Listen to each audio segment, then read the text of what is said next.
저는 이제 그 마지막 얘기 노학자는 헌재를 두고 가루가 될 것이다. 불 속에 넣어서 태워버려야 될 것이다.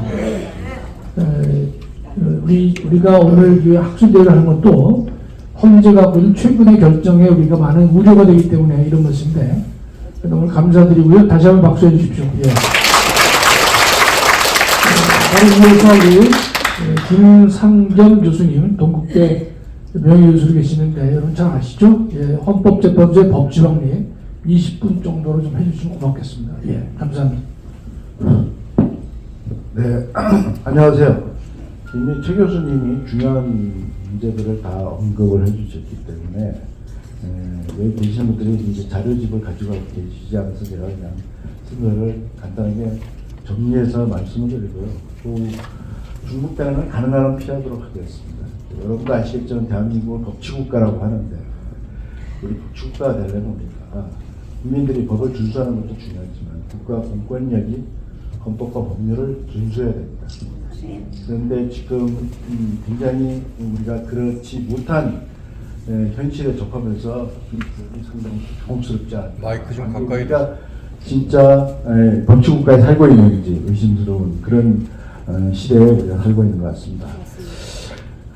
지금 헌법재판소는 이제 탄핵심판 심리 절차를 다 끝냈습니다. 이제 아마 곧 1, 2주 안에 평리를 거쳐가지고 이제 결정을 할 것 같습니다만 좀 여러 가지로 우려스럽습니다. 그런데 헌법재판소가 조금 전에도 우리 최 교수님 말씀하셨지만은 내란죄에 대한 부분은 뺐단 말이에요. 그렇기 때문에 사실은 각하해야 되는데 그 각하를 하지 않았습니다. 그 이유는 뭐 아마 여기 계신 분들이 더 잘 아실 거라고 생각을 합니다.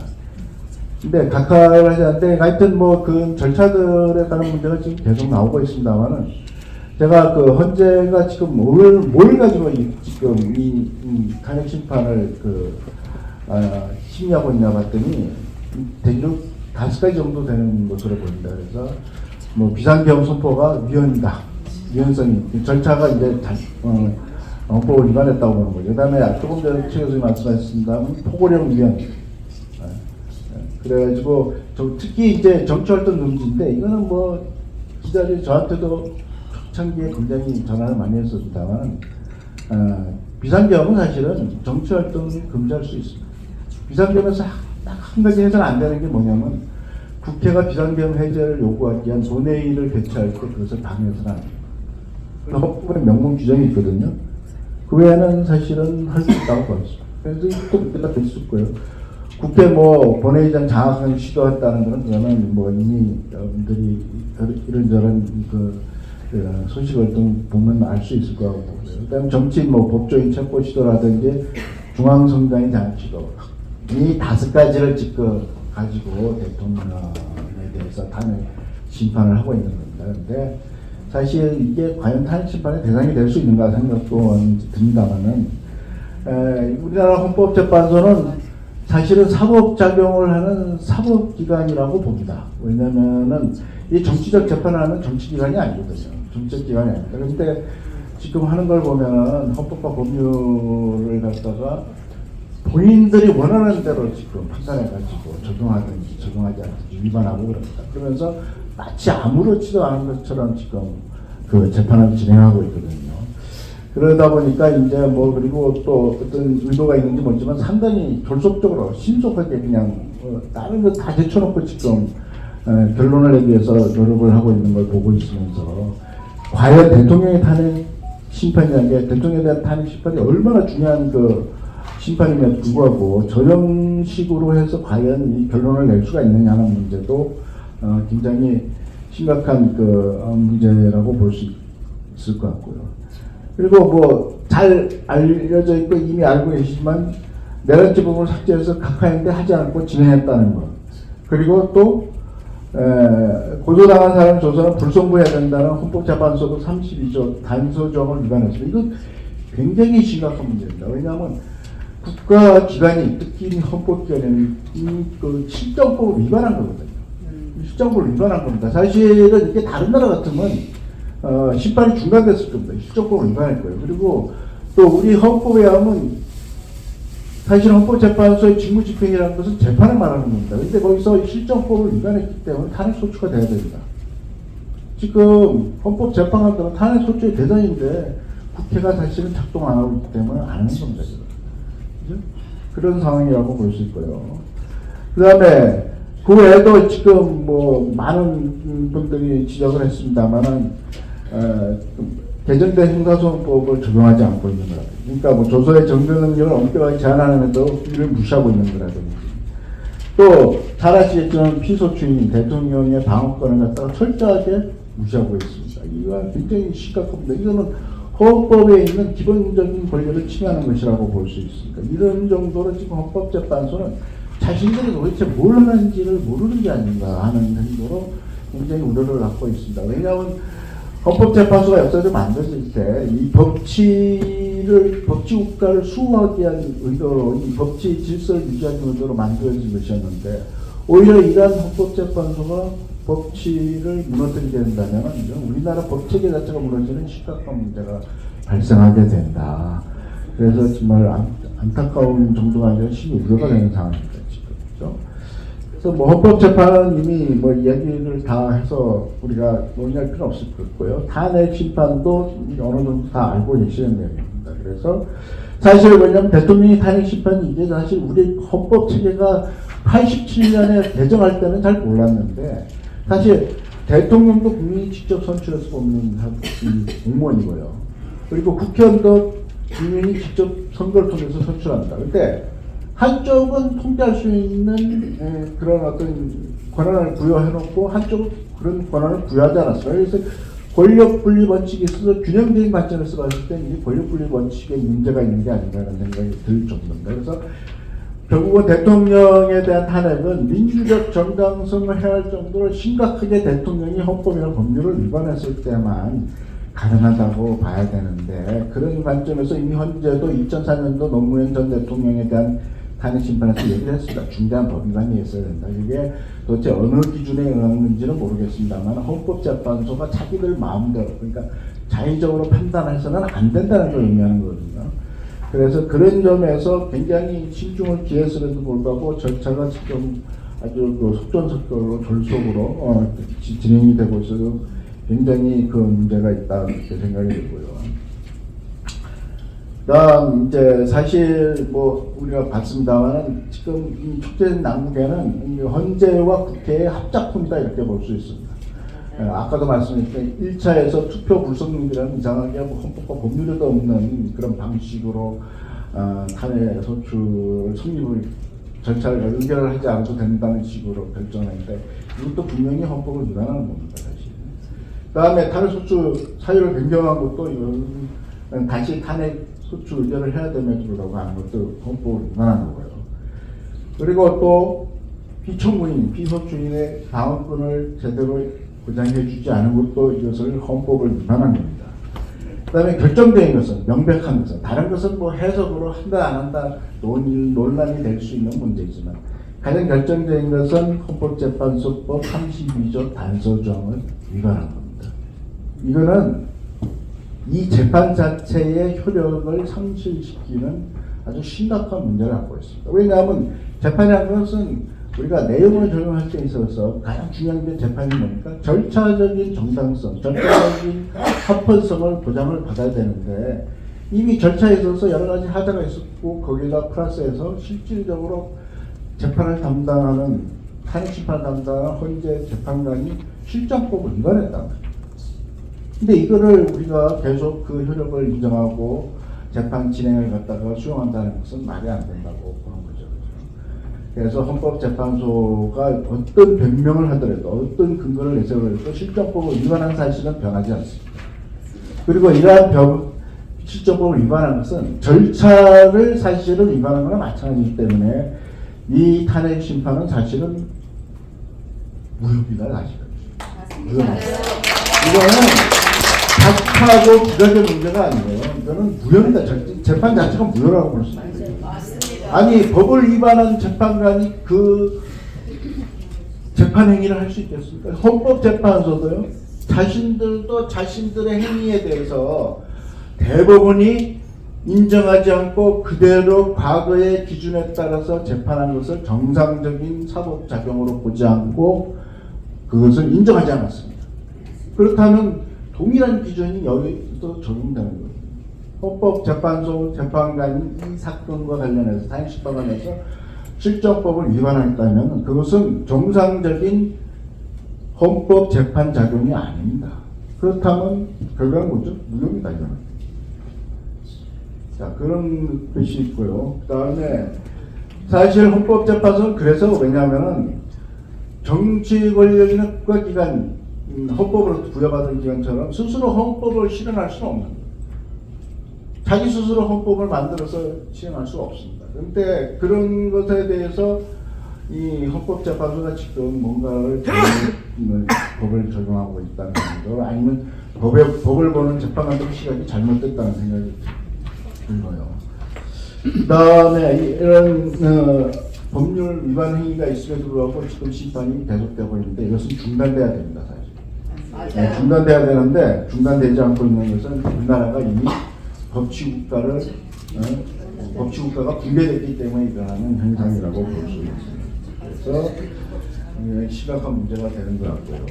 조금 전에 최 교수님이 말씀하신 것처럼 마흔역 재판 헌법에 대한 문제는 사실은 잘 아셔야 되는데 우리 헌법 111조 2항 3항을 보시면요.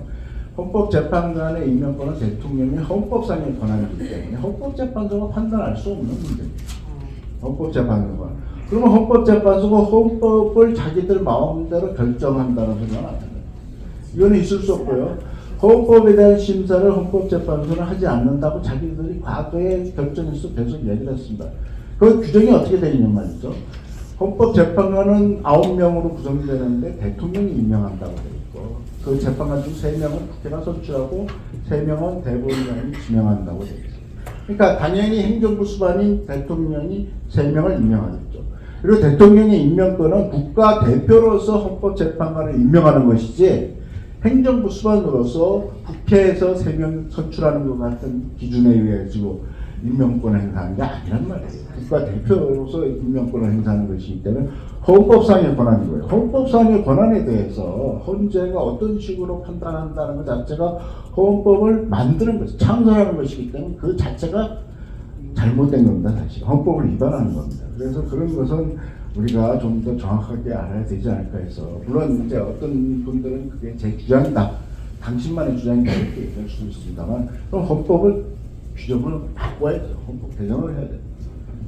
뭐 국회의 동의를 얻어서 헌법재판관을 임명한다든지 이렇게 바꿔야 된다. 그렇지 않습니다. 그래서 그런 부분에 대해서 우리가 좀 더 정확하게 알아야 되지 않을까 생각을 들고요. 이해하시는 분들도 계실 것 같아서 제 발표는 이것으로 끝내도록 하겠습니다. 다만 우리가 아셔야 될 것은 이게 진짜 우리가 헌법재판소가 사실은 이제는 선택할 일만 남았다고 봅니다. 헌법의 수호기관은 남을 것인지 아니면 대한민국 헌법사에서 사라질 것인지 아마 선택을 해야 될 시점이 오지 않나 그렇게 생각합니다. 감사합니다. 네, 감사합니다. 제가 그 강의를 오래 했기 때문에 플로어에 계신 분들이 이해를 잘 하는지 안 하는지 제가 잘 알아요. 여기 보니까 수준이 현직 헌법 교수 못지않은 실력들을 다 갖추고 계셨어요. 갖추고 계세요.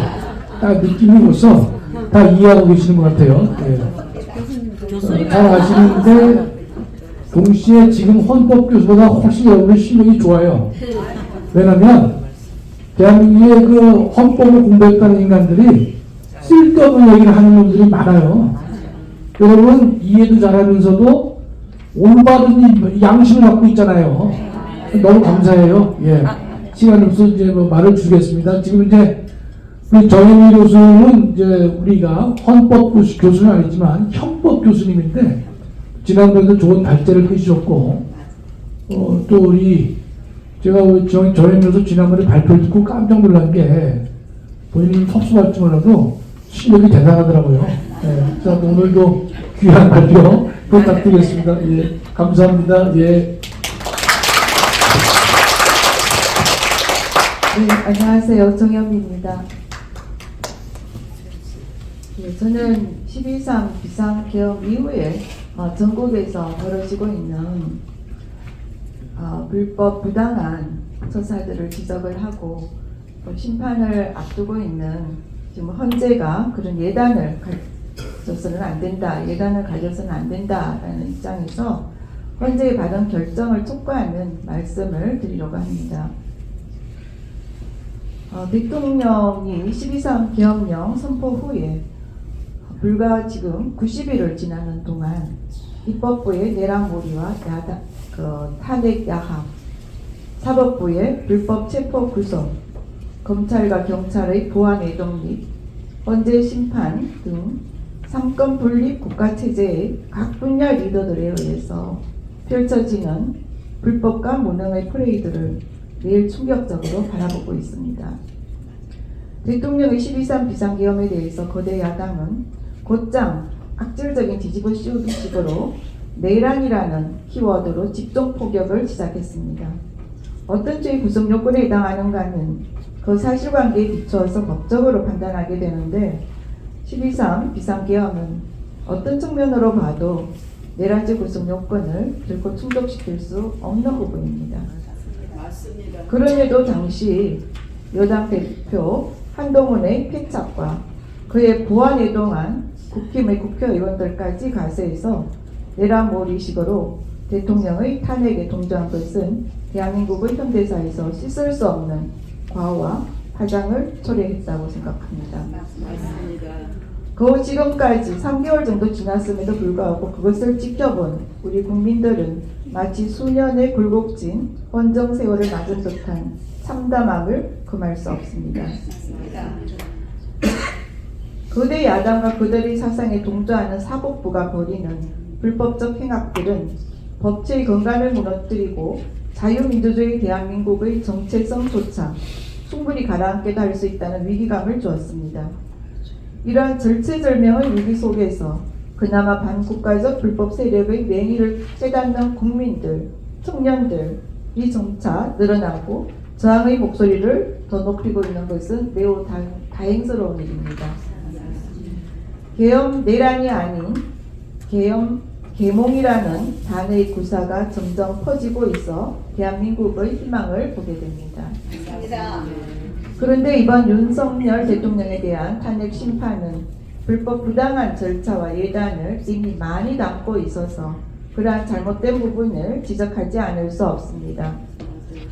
그동안 거대 야당과 이재명이 변명을 빌미로 얼마나 더한 불법과 반역을 자행하고 횡포를 부렸는지를 목도하면서 헌재가 오로지 12.3 계엄의 목적과 정당성에 초점을 둔다면 대통령의 통치행위에 대하여 내린 계엄령에 대한 탄핵은 마땅히 기각 또는 각하되어야 된다고 생각합니다.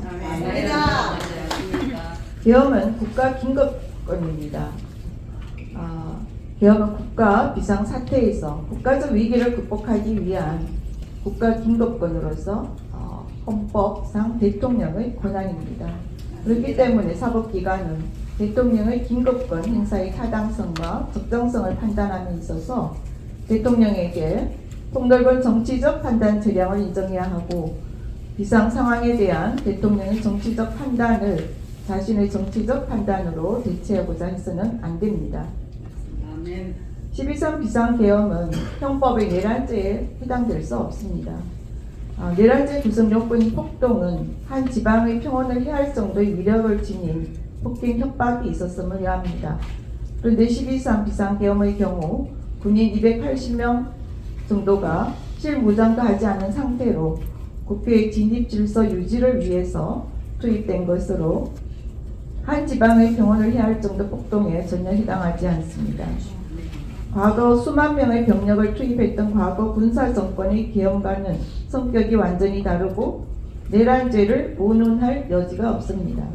맞습니다. 내란죄에서 북한 문란의 목적을 가지고 있었는지 여부는 외부적으로 드러난 행위와 그 행위에 이르게 된 경위, 그 행위의 결과 등을 종합해서 판단해야 됩니다.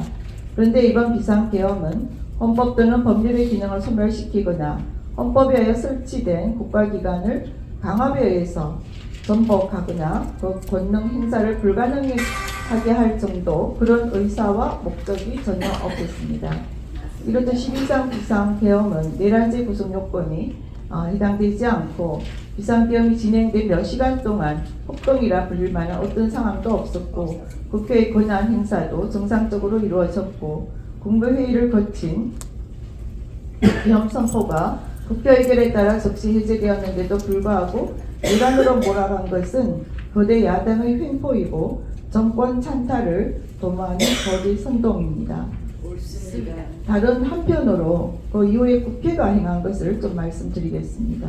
국회에서는 또 윤석열 정부의 비상계엄 선포를 통한 내란 혐의 진상규명 국정조사 특별위원회라는 이렇게 긴 이름을 가진 위원회를 만들어서 지금까지 보면 5차 청문회를 진행을 했습니다. 이들이 내란 혐의 진상 규명을 한다고 연일 청문회를 하고 있는데 뭐 진상 규명이 아니라 이들이 진상을 떨고 있는 것 같습니다. 4차 청문회를 보면 출석 증인으로 68명을 불렀습니다. 제가 이 자료에다가 그 회의록에 나와 있는 그 68명의 명단이 얼마나 긴지 그걸 제가 다 편집을 하면서까지 보시라고 너무 기가 막혀서 올려드렸습니다. 나중에 보시면 되겠고요. 그래서 지금 입법부인 국회까지 청문회를 한답시고 현역에 있는 많은 사람들을 오라 가라 부르며 비상계엄을 억지로 부당하게 만들려고 거짓에 거짓을 더하는 쇼를 벌이고 있습니다. 그리고 지난 2월 5일에는 특별위원회가 서울구치소까지 또 찾아가서 난리를 치죠. 윤석열 대통령 증인을 부르고 호들갑을 떨고 있는데 김병주 위원이 한 말을 보면 윤석열 증인이 빨리 와서 그동안 사실 우리가 청문회 증인을 채택했는데도 안 하기 때문에 현장까지 왔습니다. 여기서 하는 현재 청문회는 국민재판정이라는 것을 인식하고 윤석열 내란 수계는 꼭 여기 참가해야 되겠습니다. 이렇게 윤석열 내란 수계라는 표현을 사용을 해서 내란죄를 범한 것처럼 취급을 하고 있습니다. 이러한 장난질로 부역하는 것이 헌재의 탄핵 심판에 예단을 줄 여지가 있는 겁니다. 이 국정조사 특별위원회는 또 같은 날에 서울 동부구치소에 가서 김용현 전 국방장관을 조사한다고 설치고 있는데 한병돌 위원은 하는 말이 피고인 김용현이 수계 윤석열과 함께 내란을 사전에 모의하고 준비하고 실행에 앞장선 공범입니다. 실질적 내란 지휘자입니다. 급쟁이 김용현은 국정조사를 거부하면서 이렇게 계속 말하면서 궤변만 늘어났습니다. 의원이 아니라 요원이라는 회개한 변명에 국민은 아연 실색하고 있습니다. 라면서 이런 여러 가지 말로 희롱을 하고 있습니다. 내란죄로 대통령을 탄핵하더니 헌재에서는 내란죄라는 형법적 판단을 제외한다고 해놓고 국회는 사실상 내란 수계로 단정하며 떠들고 있으니 얼마나 부당천만한 일입니까? 헌재에서 다투고 있는 내용까지 국회의원들이 예단하며 떠드는 것은 헌재의 공정한 심판을 해치는 매우 부당한 처사입니다.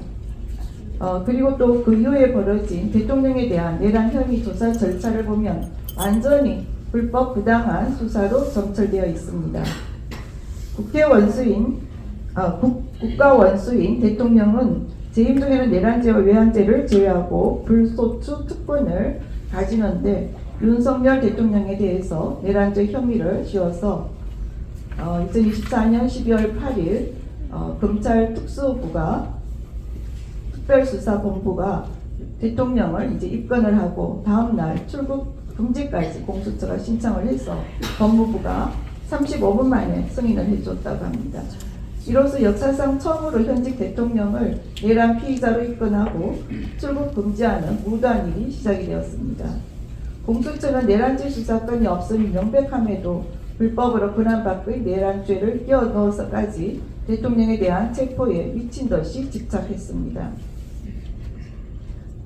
조사를 한다 하더라도 여러 가지 방법이 있는데 판사 출신의 공수처장 오동훈은 대통령의 권위를 가장 노골적으로 무너뜨리는 모습을 연출시키려는 신병 체포의 불법 명령을 맹목적으로 쫓았습니다. 이런 식으로 이제 공수처와 서울지법에서 이제 체포영장을 청구를 허락하고 그렇게 함으로써 공수처와 서울지법의 불법적 공작은 거듭되었습니다. 공수처는 명령 관한 불법 수사도 모자라서 틈틈이 인권 침해적인 악행까지 가미했는데 대통령이 변호인을 제외한 사람과 접견할 수 없도록 했고요. 또 대통령이 서신을 수발신할 수 없도록 조치한 적도 있고요. 그리고 조사에 출석할 의무가 없는데도 강제 구인까지 2번이나 시도를 했고 그건 뭐 역시 불발은 됐습니다만 그런 그 악행을 범했습니다.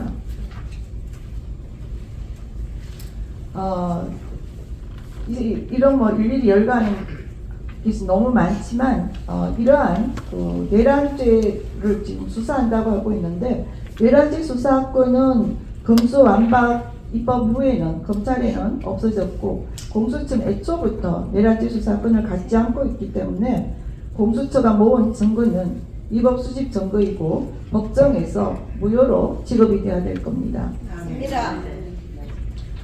최근에는 지금 이제 공판을 앞두고 있기 때문에 헌재의 그 심판과 지금 또 이렇게 달리 재판에 대해서 이제 계속 소식을 전하고 있죠. 그러면서 방송에서는 대통령이 다른 공범들과 한 법정에서 재판을 받을 수도 있다라는 식으로 말을 하면서 뭐 내란 사건 재판부가 공범 6명 가운데 쟁점이 비슷한 3명을 묻기로 했다 이런 식으로 다른 공범들이라는 용어를 구사하면서 대통령을 내란범으로 프레임을 씌우는 그런 여론으로 각인시키는 뭐 그런 또 짓들을 벌이고 있는 것 같습니다.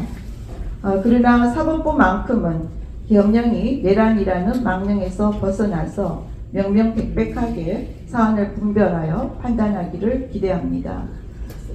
그리고 바로 얼마 전에 또 명태균 특검법을 야당 주도로 국회를 통과시켰는데요. 여기서는 불법 허위 여론조사, 선거 개입 뭐 이런 걸 조사한다고 하는데 일반 지정과 관련해서 민주당이 이제 뭐 툭하면 이런 식으로 특검법을 운운하고 있는데 정작 관심을 가져야 될 것은 윤석열 대통령이 계엄령을 선포하게 된 주요 이유 중 하나가 선거관리위원회의 부정선거에 대한 그 의혹입니다. 그런데 이것은 제대로 이제 심리하지 않고 그냥 넘겨버리고 하는데 정말 이건 어떻게 지금 헌재에서 하는 그 변론을 보면 이런 것을 하나하나 다 조사를 해야 되는데 너무 지엽적인 걸 가지고 누가 하나 거짓말하고 메모장 내놓으며 그걸 가지고 그냥 시간 끌기만 하고 있고 정말 지켜보는 입장에서는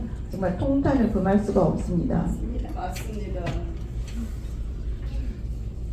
그래서 비상계엄 선포가 내란인지 아닌지는 결국 헌법재판소에 가장 중요한 것인데도 탄핵 심판에서는 가리지 않도록 해놓고 이렇듯 바깥에서는 온통 대통령을 내란 속에로 몰아놓고 구치소에 신병까지 구속한 채 이렇게 두고 있는 상황에서 공정한 심판을 기대할 수 있겠습니까?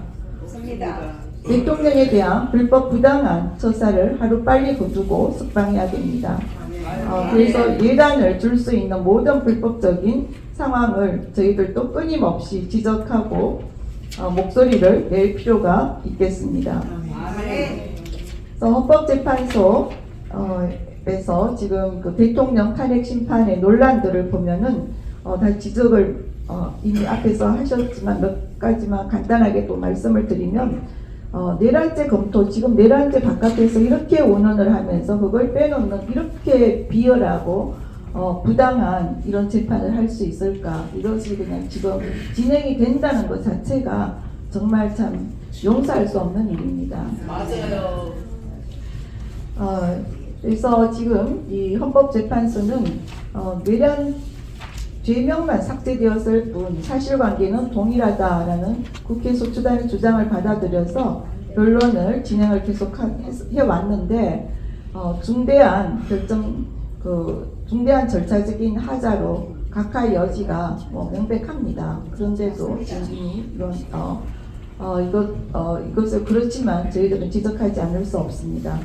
그리고 이제 졸속 재판도 계속 이제 지적이 되고 있는데 헌재가 지금 핵심 증인의 경우에는 90번 정도 신문에 쓰는 실체를 파악하기 어려운데도 하루 3명, 4명 몰아서 신문을 하고 있고요. 그 다음에 똑같이 시간을 준다고 초시계를 사용하는 그런 코미디까지 연출을 하고 있는 걸 봅니다. 헌재가 형사재판에서는 증거로 못 쓰는 검찰 조서를 증거로 또 하면서 헌법재판은 형사재판과 다르다라고 하는데 이건 부당한 처사이고 개변에 불과하다고 보입니다. 그리고 이제 가장 좀 우려가 되는 것이 편향적인 심리입니다. 지금도 보면은 헌재가 한덕수 총리 관련 권한쟁의부터 심리하는 것이 순리임에도 먼저 마은혁 후보자 임명 보류을 먼저 심리를 했고요. 여러 가지로 지금 우리법연구회나 또 그 후신인 국제인권법연구회가 출신 거기에 관련되어 있는 판사들이 사법부 곳곳에 뿌리를 내리고 좌파적인 판결을 하면서 우리 사회를 특정 이념으로 물들이고 있는데 이것이 헌재까지 파고들었다라는 것을 지금 목도하고 있습니다. 그래서 이런 헌재까지 헌법재판소 재판관까지 특정 이념에 따른 편향성을 대놓고 드러내고 있다는 것을 지적하지 않을 수 없습니다. 그래서 지금 마지막으로 12.3 비상계엄과 관련해서 지금 탄핵 심판 변론에서 최후 변론, 대통령의 최후 변론을 들으면서 정말 이것에서 비상계엄의 정당성을 핵심적으로 저희들이 알 수 있는데 너무나 이건 그냥 또 이렇게 넘겨버리는 일이 되지 않을까 생각해서 다시 한 몇 가지를 말씀드리면 12.3 비상계엄 선포는 국가가 망국적 위기 상황에 처했다는 것을 선언한 것이었고요. 거대 야당이 12.3 비상계엄을 대통령이 독재를 하고 집권 연장을 위해 선포했다. 이렇게 주장을 하는데 그것은 사실관계에 비춰보면은 지극히 비상식적인 주장입니다. 그래서 대통령은 최후 진술에서도 거대 야당은 제가 독재를 하고 집권 연장을 위해 비상계엄을 했다고 주장합니다. 내란죄를 씌우려는 공작 프레임입니다. 정말 그런 생각이었다면 고작 280명의 실무장사하지 않은 병력만 투입하도록 했겠습니까? 심판적 증거조사에 의하면 그나마 계엄해제 요구 결의 이전에 국회에 들어간 병력은 106명에 불과하고 본관까지 들어간 병력은 겨우 15명입니다. 그래서 지금 그래서 이 보면은 대통령이 국회를 장악하고 내란을 일으켰다고 했다라는 것은 거의 전략적인 선동 공작이다라고 이렇게 말합니다. 그런데 그 반면에 국회 탄핵 소추인단 대표인 정청래 뭐라고 말하냐 하면은 정말 이 사람 하는 말을 들어보면 다시 지금 저도 참 보는 것 자체로도 괴롭지만 그의 잘못된 이해와 양상이 그대로 드러나는 그 말을 볼 수 있습니다. 대한민국 민주주의가 국가 발전을 위해서 피청구인 윤석열은 파멸되어야 한다. 12.3 내란의 밤 전 국민이 TV 생중계를 통해 국회를 침탈한 무장한 계엄군들이 폭력 행위를 지켜봤다. 하늘도 알고 땅도 안다. 하늘은 계엄군의 헬리콥터 경험을 똑똑히 들었고 땅은 무장한 계엄군의 군합발을 봤다. 이러면서 헌재의 변론에서 사실관계가 드러났음에도 그의 주장을 굽히지 않고 있습니다. 계속된 최후 변론 중 더 기가 막히는 것은 나라와 헌법을 사랑하는 국민을 총칼로 죽이려고 했고 피로써 지켜 민주주의를 짓밟고 피를 잉크 삼아 한 자, 한자 찍어 쓴 헌법 파기하려는 사람이 있다. 지금 이 탄핵 심판증에 있는 피청구인 윤석열이다. 이런 거짓말은 너무나 황당해서 이해하기가 어렵습니다. 인간도 아니야. 2025년 1월 21일 현재 청구인이 제출한 영상들에서 내란의 증거는 찾아볼 수 없고 청구인이 주장한 무기 사용, 군대 동원, 폭동, 폭행, 버가 등의 행위는 전혀 드러나지 않았기 때문에 청구인의 내란 혐의 주장은 받아들이지 않아야 합니다. 마무리하겠습니다. 헌법재판소의 대통령 탄핵 심판을 앞두고 있는 현재의 시점에서 기각이 될지 인용이 될지 국민들은 촉각을 곤두세우고 현재 재판관들을 보고 있는 형국입니다. 마치 스포츠 경기에서 누가 이길지 손에 땀을 쥐려보는 것 같지만 현재 심판은 도박판이나 게임이 아닙니다. 현재 심판은 적법 절차에 따라 행해져야 되고 만임이 정당하다고 여길 결정이 나야 합니다.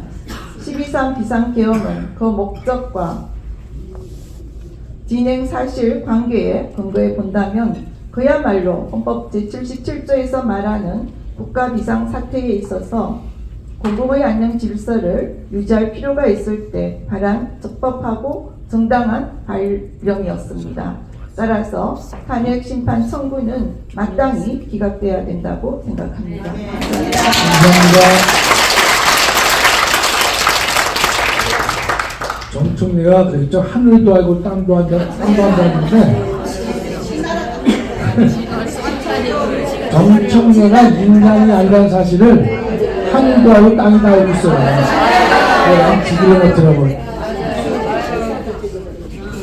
자, 우리 너무 감사드리고 오늘 네 분 중에서 우리 이호선 법대학장님 마지막으로 발표를 해주시고 한 분 더 모시려고 하기 때문에 이호선 교수님 해주시죠. 예. 네. 김학성 교수님께서 그런 것 같습니다. 국민들이 깨어나서 헌법 공부를 많이 하시고 상식적으로 하시고 건전하게 하셔서 공정과 상식의 면에서는 국민들이 이제 더 나은 것 같습니다. 실제로 2월 중순에 여론조사를 하나 했습니다. 국민들을 상대로 법리는 당신들이 더 잘 알지 모르지만 헌법재판관과 일반 국민들 사이에서 공정성을 기준으로 하면 누가 더 공정에 가까운가 이렇게 여론조사를 했더니 52%가 일반 국민이 더 낫다고 했습니다. 10%가 별 차이 없다. 그래도 헌법재판관이 더 낫겠지 한 것은 34%에 불과했습니다. 국민들 10명 중에 6명이 당신들이 법 전문가로서 법은 잘 알지 모르지만 상식과 공정에서 내가 낫다 이렇게 생각하고 있다라고 하는 것은 이미 헌법재판소는 탄핵된 겁니다.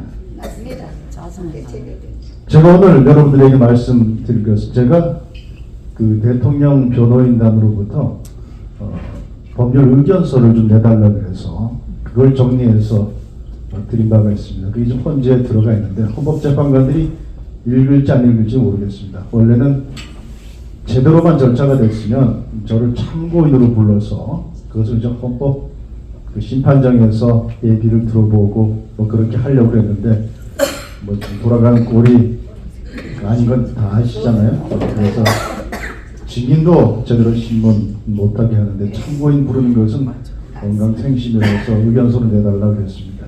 대신 제가 그 의견서를 좀 요약을 했는데 원래는 헌법 재판관들 앞에서 헌법 심판장에서 이야기를 해야 되는데 헌법 재판관들보다 훨씬 더 공정한 여러분들 앞에서 제가 말씀을 드리게 돼서 더 영광스럽습니다. 시간을 줄이기 위해서 제가 요약한 걸 그대로 읽도록 하겠습니다. 이 사건 탄핵 소추는 내란죄 소추가 철회됨에 따라 형사법적 판단은 제외되었습니다. 개헌법 위반 여부가 남았는데 개헌법 위반 여부도 결국 헌법 위반 여부에 포함되기 때문에 핵심 쟁점은 대통령이 헌법 제77조를 위반했는지 알겠습니다. 헌법은 비상계엄 선포권은 대통령에게, 계엄 해제 권한은 국회에 부여하고 있는데 국회의 계엄 해제 요구 권한에는 계엄 선포 자체의 정당성, 적법성을 판단할 권한까지는 없습니다. 국회가 비상계엄 선포의 적법, 정당성에 개입할 수 없다면 법원에 의한, 헌법재판소에 의한 사법심사는 더욱더 한계가 있다고 해야 할 것입니다. 이것은 국회의 계엄 해제권 행사에 대통령은 물론 사법이 개입할 여지가 없다는 것입니다. 설령 사법심사가 가능하다고 하더라도 대통령 탄핵이 인용되려면 비상계엄 선포가 헌법 제77조를 위반했는지, 그 위반이 정말 대통령을 파면할 정도로 중대한 헌법 위반에 해당했는지, 대통령에게 헌법 수호의 의지가 없었는지, 이것들이 판단되어야 할 것입니다. 계엄 선포권이 대통령이 되어 있는 이상 그 요건의 해석 또한 대통령의 권한이며 사법적 판단이 개입할 여지가 없습니다. 맞습니다. 비상계엄이 헌법 제77조 요건을 충족하는지 여부는 대통령이 밝힌 헌법 수호 책무를 고려해야 합니다. 이것은 대통령의 헌법적 권한의 일부로 해석되어야 합니다. 대통령의 헌법적 권한은 국가적 위기 상황에 따라 다양한 방식으로 행사될 수 있고 특정한 조치를 취할 재량권이 여기에 포함됩니다. 한편 헌법 제53조 제2항, 이것은 이제 대통령의 법률안 그 제2요구권을 규정하고 있는 규정입니다. 여기 보면 국회가 위헌적인 법률을 제한할 수 있죠. 그래서 거부권 행사할 수 있는 것입니다. 그 헌법 제53조 제2항에 보면 국회가 위헌적 입법 가능성을 예상하고 있음에도 불구하고 국회 해산권은 따로 두고 있지 않습니다. 그런데 이에 반해서 대통령에 대해서는 탄핵이 가능하도록 하고 있습니다. 이러한 비대칭성을 고려할 때 대통령에 대한 탄핵 심사는 형평성과 헌법적 균형을 유지해야 되며 단순한 헌법 위반이 아닌 아까 말씀드렸던 중대한 헌법 위반, 헌법 수호 의지 결여가 인정되어야 할 것입니다. 이 사건에서 국회의 계엄 해제 요구가 받아들여져서 계엄이 해제된 이상 헌법적으로 보장된 국회의 권한은 온전히 행사되었습니다. 시작과 끝 모두 합헌이었습니다. 이에 따라 비상계엄 선포 자체의 헌법적 정당성을 문제 삼기보다는 그 과정에서 발생한 일련의 상황들을 대통령의 직접적인 책임으로 돌릴 수 있는지, 그리고 그것이 중대한 헌법 위반에 해당하는지 종합적으로 판단해야 될 것입니다. 이번 비상계엄과 관련하여 내란이라는 말이 최초로 등장한 것은 야당에 의한 것이 아닙니다. 12.3 비상계엄 선포 담화에서 대통령은 국가 상황을 내란을 획책하는 명백한 반국가 행위로 규정했습니다. 이 말이 상징하는 바는 결코 작지 않습니다. 탄핵 소추의 핵심 쟁점은 대통령의 행위가 헌법 위반인지, 그리고 그것이 중대한 헌법 위반이며 헌법 소의지가 결여된 것인지 여부인데, 피청구인 대통령 입장에서 보면 소추인인 국회가 오히려 헌법을 파괴하고 있다는 것입니다. 맞습니다. 12.3 비상계엄은 이에 대응하는 헌법 수호 책무의 차원에서 이루어진 것이었다는 점을 초지일관 대통령은 강조하고 있습니다. 결국 이 사건 탄핵 심판의 본질은 누가 헌법의 수호자인가 라고 하는 정치적 논쟁이며 사법심사의 대상이 되지 않는 것입니다. 맞습니다. 2024년 7월 미 연방대법원이 트럼프 사건에서 내린 대통령의 공식행위에 대한 형사소추 면책법리는 미국식 대통령제를 모델로 삼은 우리의 경우에도 그대로 타당합니다. 사법은 대통령의 행위 동기에 대하여 조사할 수 없습니다. 대통령이 재임중하는 공식 권한은 면책이 추정되는데, 그 중에서도 헌법상 부여된 권한은 핵심적 공식 권한으로서 절대적으로 면책이 됩니다. 네, 맞습니다. 이 판결에서 말하는 바는 명백합니다. 이 법리를 적용하면 윤석열 대통령의 비상계엄 선포는 헌법이 대통령에게 배타적으로 부여한 핵심적 공식 권한이므로 사법심사의 대상이 될 수 없습니다. 아멘. 또한 미 연방대법원 판결은 단편적인 법률의 위반이 있다고 해서 바로 대통령의 행위가 위법하다거나 범죄라고 할 수 없다고 하고 있습니다. 아멘.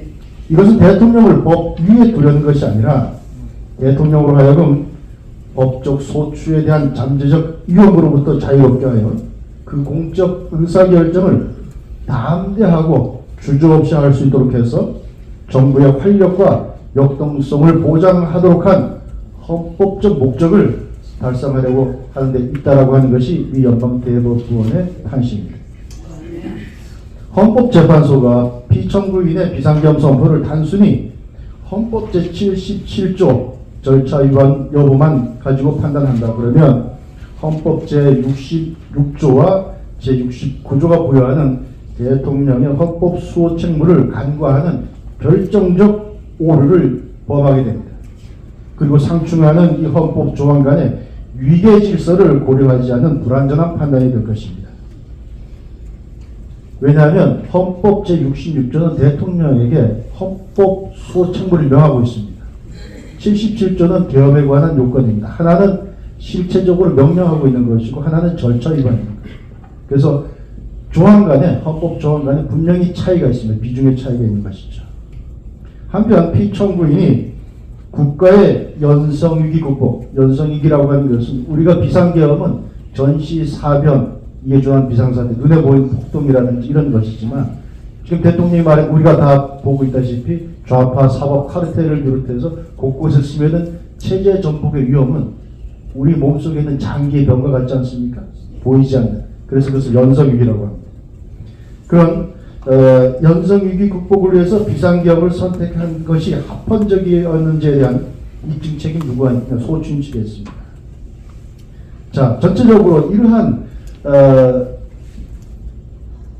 그 입증을 하기 위해서 그리고 탄핵 심판에서 다뤄야 것은 뭐냐? 우선 그러면 대통령이 얘기했던 연성위기가 과연 우리에게 얼만큼 심각하고 현존하고 있었는가? 우리는 국민들은 12월 3일 날 보지 못했지만 그 후에 그것을 봤습니다. 그것이 대통령 탄핵 반대의 국민 여론으로 나타나고 있는 것이죠. 그리고 비상계엄밖에 선택할 수 없었는가? 수단이 불가피성입니다. 헌법에 동원할 수 있는 수단이 그거밖에 없었는가? 그 다음에 비상계엄을 선택했으면 그 비상계엄은 기본적으로 국민의 기본권을 제한하고 무슨 정치행위 같은 것도 금지하고 제한하고 한 거기 때문에 그러한 침해가 최소화되었는가? 그 다음에 비상계엄을 선택함으로써 잃게 되는 헌법적 이익이 있지만 또 얻게 되는 헌법적 이익이 있겠죠? 그 헌법적 이익을 서로 재보는가? 손익교량하는가? 마지막으로 헌법재판소가 또 뭘 해야 되냐면 둘 중에 하나일 텐데 대통령을 파면하느냐? 대통령을 직무복귀시키느냐? 어느 결정에 따라서 대한민국의 미래가 공동체가 더 낫게 될 것이고 후유증을 덜 안게 될 것인가? 이걸 재봐야 되는 것입니다. 이 5가지를 재봐야 되는데 지금까지 헌법재판소 심판정에서 이루어진 것은 5가지 중에서 딱 한 가지 침해의 최소성. 국회에 병력을 보내고 또 국회의원을 들어가지 못하게 했다든지 뭐 끌어내라고 했다든지 사실관계가 명확하게 밝혀지지 않았습니다만 그걸 중심으로 줬다. 한마디로 말해서 헌법재판소의 지금까지 심리라고 하는 것은 5가지 중에서 한 가지에만 집중한 졸속이고 편향되었다. 답을 정해놓고 가는 재판이었다라고 하는 것이 바로 여기서도 보여지는 것입니다. 이 졸속, 편향성을 보여주는 것이 바로 이미선 정계선 재판관 회피 문제입니다. 이미선 헌법재판관과 정계선 헌법재판관이 탄핵 심판 과정에서 어떤 인간관계를 갖고 있는 것은 알려져 있죠. 이미선 헌법재판관의 동생이 윤석열 대중본부의 부위원장, 정계선의 남편이 바로 국회 탄핵소추인단 대리인 김희수 변호사가 이사장으로 있는 그 법인에서 월급 받고 있는 사람입니다. 자, 이런데 이런 재판의 공정성 여부를 가르는 2가지 기준이 있습니다. 하나는 주관적 기준과 객관적 기준입니다. 특히 이제 객관적 기준 같은 경우에는 재판부 자체가 공정성을 보장할 수 있는 구조를 갖추고 있는지 여부에서 보기에 공정해 보이는지 그걸 판단하는 것입니다. 아까 발제도 있었습니다만은 유럽 인권재판소라고 하는 것이 있습니다. 거기에서 재판장이 외삼촌이고 원고 쪽의 대리인 변호사가 조카인 사건이 있었습니다. 그 재판에 대해서 유럽 인권재판소는 그것은 공정하지 못하다, 심각하게 그 공정성을 침해한다라고 하는 판결을 내린 적이 있습니다. 그런데 우리 헌법재판소는 이미선, 정계선에 대한 기피 신청을 3시간 만에 아무런 이유 없이 설명 없이 그대로 공정하게 하지 못한다고 볼 만한 이유가 없다 뭐 이렇게 해서 그냥 기각해버렸습니다. 회피를 하라고 촉구를 했습니다만 거기에 대해서 아무런 답이 없죠. 그대로 아마 갈 겁니다. 과연 이런 재판이 국민들에게 전 세계적으로 저는 그걸 K재판이라고 합니다. K재판. 망신스러운 재판입니다. 또 하나 있습니다. 수사기록 문제가 있는데 단적으로 드러나는 것이 조지호 전 경찰청장 사건입니다. 수사기록 뭐 여러 가지 그것을 왜 쓰면 안 된다라고 하는 건 다 있습니다.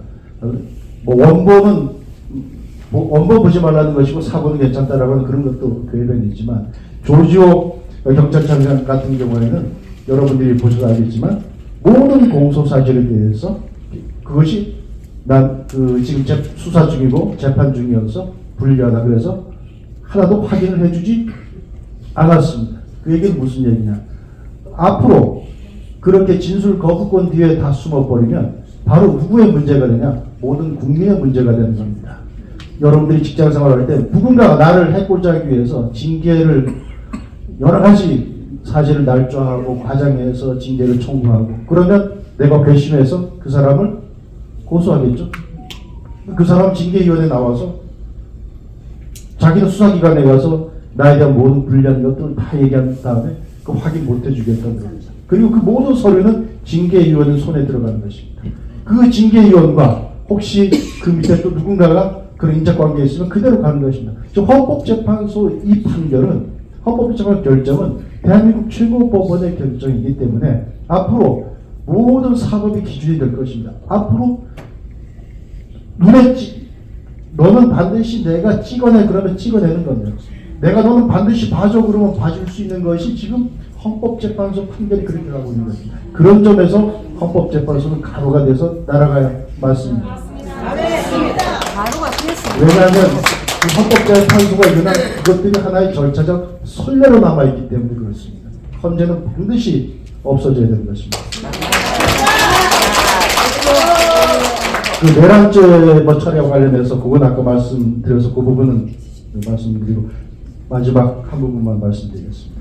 대통령의 비상경 선포권은 배가 위기에 처했을 때 선장에게 인정되는 긴급 처분권, 영어로 제티슨이라고 하는 말이 있습니다. 그 제티슨으로 이해될 수가 있습니다.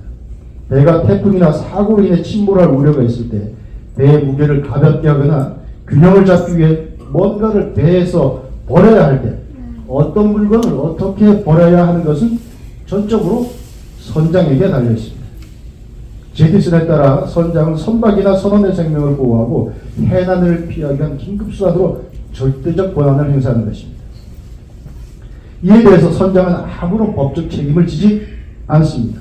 그런데 선박의 위험이 꼭 바다의 풍랑으로부터만 오는 것은 아닙니다. 선원들 중 일부가 작당하여 배를 해적에게 넘기려 하는 음모나 그런 조짐을 알고 있었다면 선장으로서 어떤 조치를 해야겠습니까? 선정물을 버리는 것 외에는 그런 경우에는 매뉴얼에 정해진 것이 없다고 해서 수수방관한 것이 선장의 도리겠습니까? 어떤 상황을 일기로 감지하고 그에 대하여 적절한 조치를 취하는 것은 선장의 책무이자 권한입니다. 2023년 12월 3일 기준으로 피청구인 윤석열 대통령은 바다의 풍랑은 없었지만 선박 내부에서 배의 정상적 항해를 방해하고 마비시키는 위기가 매우 조직적 체계적으로 있었다고 판단하였습니다. 그것이 제가 말씀드린 연성위기입니다. 그리고 나름대로 판단한 연성위기에 대한 연성위기에서 대한민국이라고 하는 배의 헌정 질서를 구하기 위해서 선택한 것이 비상계엄이었고 그 과정에서 자신이 행하는 수단으로서 헌법적 의미를 해석하고 그에 따라 권한을 행사했다는 것입니다. 헌법재판소는 헌법 해석과 심판의 최종 기관이긴 하지만 헌법 해석 권한을 유일하게 갖고 있는 기관은 아닙니다. 미국의 건국의 아버지들은 사법부가 헌법을 해석한다는 것에 대하여 오히려 미심쩍어 했습니다. 대통령 중심자에서 대통령에게 헌법 해석 권한이 더 커야 한다고 생각했습니다. 우리 헌법 해석상으로도 대통령에게 당연히 헌법 해석 권한이 있습니다. 엄연한 재권이 있는 것이죠. 헌법소 책무 권한에는 헌법이 뭔지를 알아야 되기 때문에 당연히 헌법 해석 권한에 들어가 있는 것입니다. 그런데 헌법이 헌법소 책임을 명시하면서 비상계엄을 선포한 것에 대해서 그것을 위하 들어간다고 하면 헌법이 스스로 모순을 저지르는 것입니다. 맞아요. 그런 점에서 헌법재판소는 이 사건 탄핵 심판에서 사법적 자제를 할 필요가 있습니다. 왜냐하면 헌재의 헌법 해석 권한이 대통령이 그것보다 당연히 상위에 있지 않고 오히려 헌법의 전 체계적 해석에 비춰보면 비상적인 연성위기 상황에 대한 판단을 하고 그에 따른 헌법적 공백을 비상계엄을 통해 대체하는 것은 사법심사가 미치지 않는 정치적 영역이기 때문입니다. 그럼에도 헌재가 섣불리 사법적 잣대로 일도 양단의 결정, 특히 탄핵 인용 결정을 내리게 되면 대립하는 국회, 사실 국회가 아니라 민주당이죠. 민주당과 대통령 사이의 정치적 분쟁에서 비상계엄의 원인을 제공했던 국회의 손을 들어주는 것이 되고 면죄부를 주는 결과가 되는 것밖에 되지 않습니다. 맞습니다. 이것은 결국 정파적 이익을 앞세워 국가 기능 마비를 꾀하는 것이 일상화되도록 대한민국을 만들어버리고 마는 것입니다. 맞습니다. 여기까지. 감사합니다. 이호선 교수님은 마지막에 하신 그 내용 있잖아요. 거기 너무 좋은데 이걸 좀 내가 요번에 내일 제가 다시 프린트할 거, 인수할 거니까 그걸 좀 적어서 다시 주세요. 분량만 해서. 예, 아주 좋은 내용인데 그리고 헌재 재판원들한테 경고하는 의미가 되기 때문에 너무 감사하고요. 여러분들 보니까 지금 네 분 발표하는데 조금도 동요가 없어요. 그렇죠? 너무 내용이 좋고 진지해서 오늘 좀 학술대회를 누가 주최했는지 모르지만 하여튼 뭐 우리 김 교수 미안하지만 의자 좀 하나 좀 주실래? 조병일 교수님 소개해야 되니까 이거 하나만 교수 일로 올라오세요. 그거 갖고 가시면 돼요. 네. 그런데 궁금한 게 하나 있어요. 헌법도 중요하지만 있잖아요. 중앙지법이 왜 대통령이 아무 죄가 없는데 빨리 기각을 안 시키고 잡아놓고 있나요? 그게 좀 기분이 나빠요. 지경을 빨리 결정을 내려야 되는데 아직 못하고 있어요. 그러니까요. 얼른 네. 나오셔야죠. 얼른 나오셔야죠. 아니, 네. 아니, 조 교수님, 대파 하시는데 일로 오셔서 발표하십니다. 네. 제가